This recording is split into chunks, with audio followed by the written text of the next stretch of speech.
your program this year?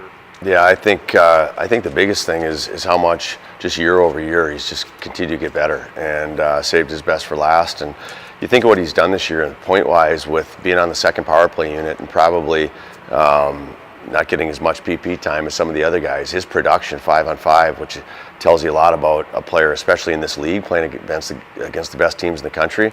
His production against other teams, top D pairs, top lines, top players in college hockey has been amazing. The fact that he's been able to do that against that type of competition, I think says a lot about how well he's playing. Great player on and off the ice, a huge part of the locker room.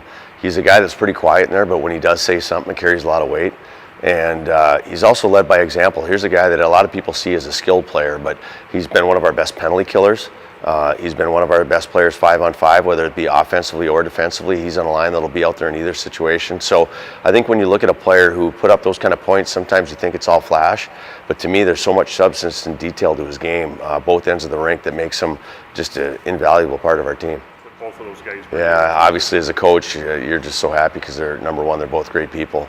And on and off the ice, they've been a huge reason that we've had the success we've had. Both of them are leaders.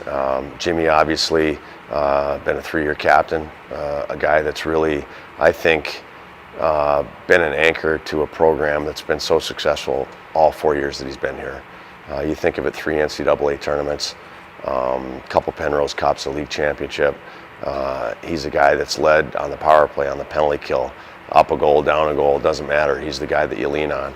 And I think both those guys have been guys up front and back, on the backside that you can lean on through tough times. And I think that says a lot about them. And they've been leaned on a lot in 4 years that they've been here, and they've produced. With Patrick, I think a lot of people think of him as an offensive player. They do. Obviously with the season that he's had. Yep. But defensively, he's awfully good. I don't know where he is in plus minus in the league, but I think he's pretty high. Yeah. And especially for a guy that's on the top line playing against the best players in the league, his plus minus is right up there with anybody. I would think in the top scorer list, he's got to have, of those guys, one of the best plus minuses. So he's a real detailed and dependable player both ways. And you know what? He also kills penalties, and he does it really well. So I think he's proven that for a forward, he's the total package too.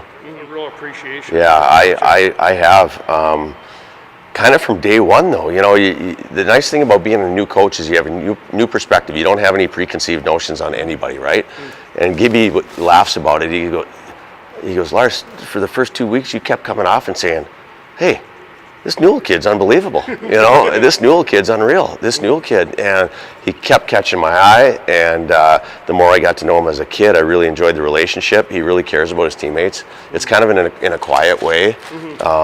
But he's got a kind of a quiet intensity to him, and a personality that I've really grown to like him as a player and as a person.